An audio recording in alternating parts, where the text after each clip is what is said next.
Intinya kasus ini ditutup ya Pak? Ditutup.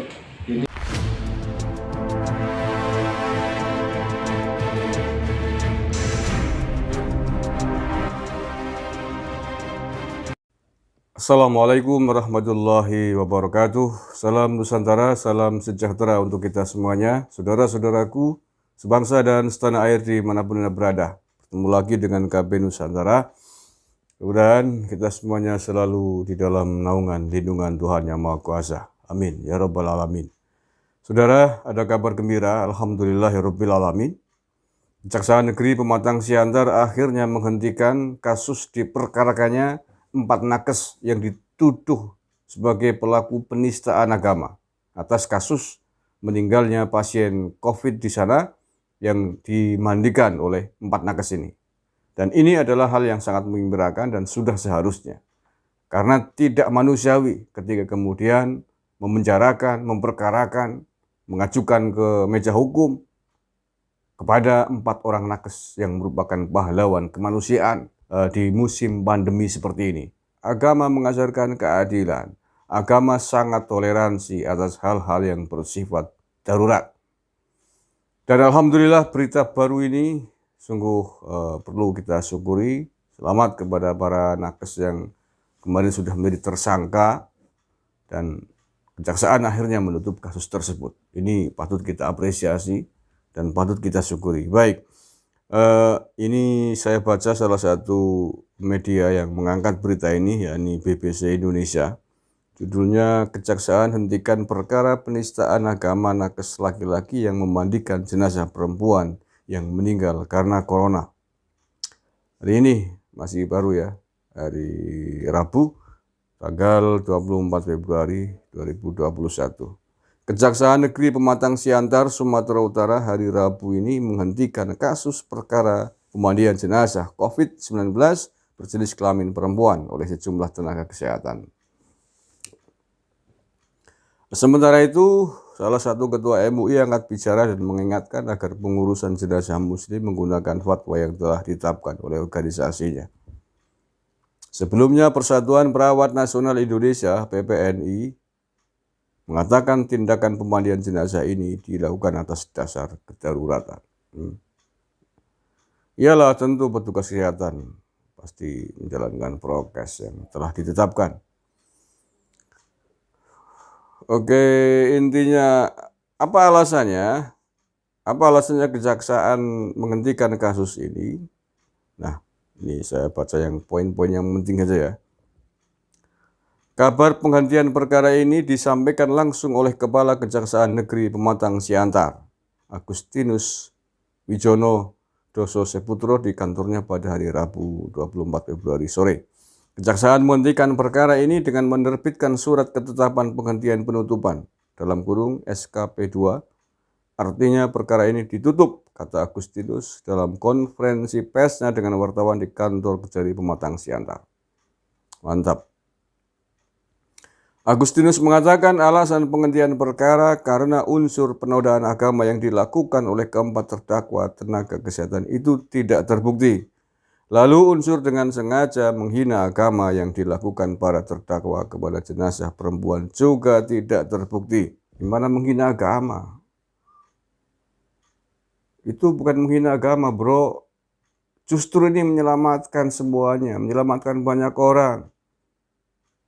Pasien COVID yang meninggal dunia, prosesi, pemandian, pemakaman, dan seterusnya sudah diatur oleh ada standar SOP-nya yang dimiliki oleh para petugas kesehatan, tenaga kesehatan.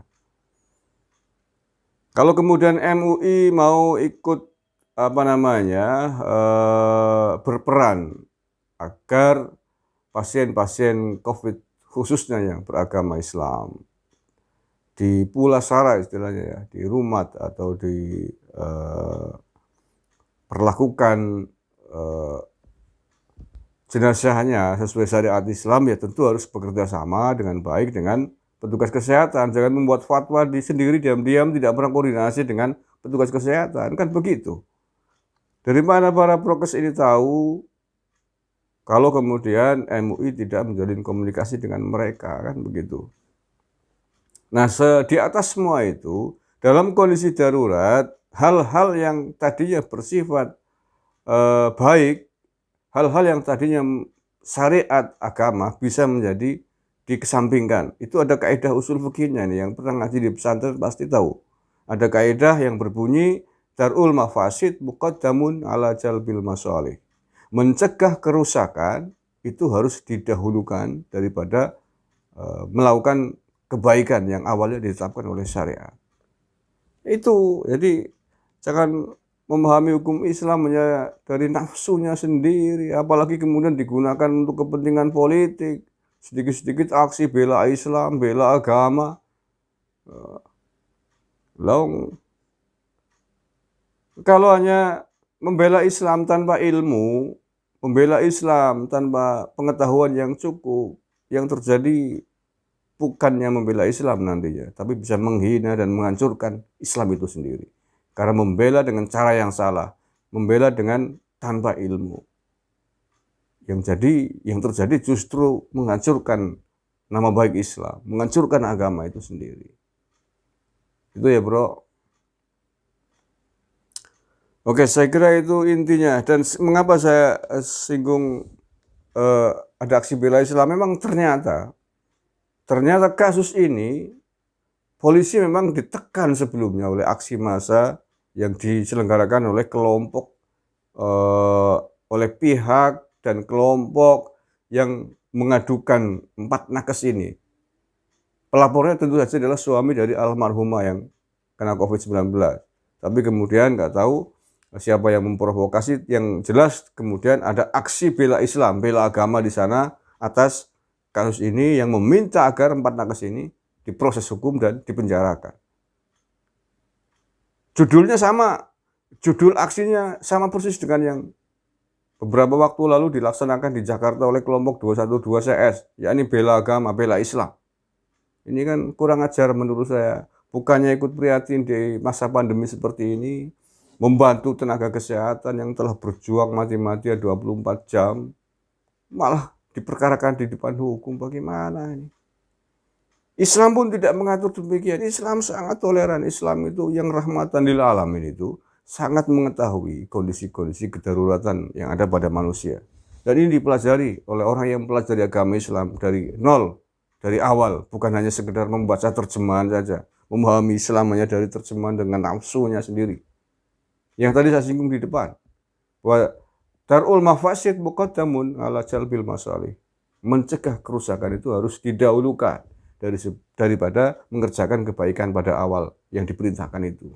Contoh lain, seorang pendaki gunung di tengah hutan, di dalam perjalanannya, kelaparan, kehabisan bahan makanan, semuanya habis, kelaparan yang sangat, jika tidak makan dia mati. Ya, darurat kondisinya ini, jika tidak makan saat itu, dimungkinkan dia mati karena kelaparan yang akut. Nah, dalam kondisi seperti ini, sang pendaki gunung ini bisa memakan daging yang pada awalnya adalah haram. Misalkan daging anjing. Seandainya dia mau menyantap daging anjing itu, seandainya dia doyan memakan daging anjing itu, maka memakan daging anjing itu diperbolehkan. Yang mana bahwa pada awalnya hukum memakan daging anjing ini adalah haram, tidak boleh. Satu. Contoh lain, nggak mudeng ya, contoh lain. Saya dulu pernah sebenarnya memberikan contoh ini. Adalah perbuatan yang baik diperintahkan oleh agama. Seorang laki-laki tidak melihat aurat wanita. Melihat aurat wanita bagi laki-laki yang bukan muhrim adalah haram. Apalagi menyentuhnya. Laki-laki yang bukan muhrim dan sebaliknya adalah haram, tidak boleh.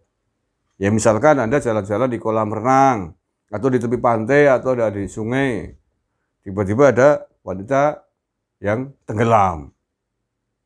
Ada wanita yang minta tolong. Kalau tidak ditolong, wanita ini mati terbawa arus sungai, arus banjir, arus kolam renang, dan lain sebagainya. Sekalipun dia telanjang bulat, maka Anda harus menolongnya. Walaupun harus dengan cara membopongnya, mengentaskannya dari dalam air ke daratan. Ya, bukan kemudian Anda mentang-mentang belajar Islam, belajar agama bahwa melihat aurat wanita itu haram, apalagi menyentuhnya, kemudian dibiarkan Anda lari, haram, haram, haram. Nah, itu bukan saking hati-hatinya dengan Islam, dengan agama, bukan saking pahamnya dengan agama, tapi saking gobloknya memahami agama. Itu contoh lain. Kayak bro, saya kira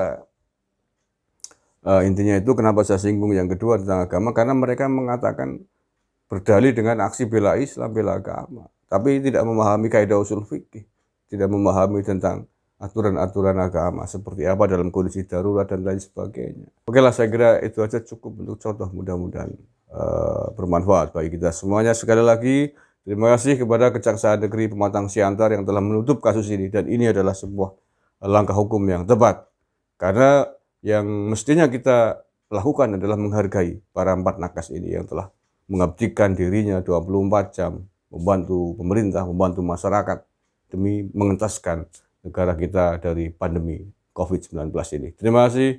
Lebihnya mohon maaf. Assalamualaikum warahmatullahi wabarakatuh.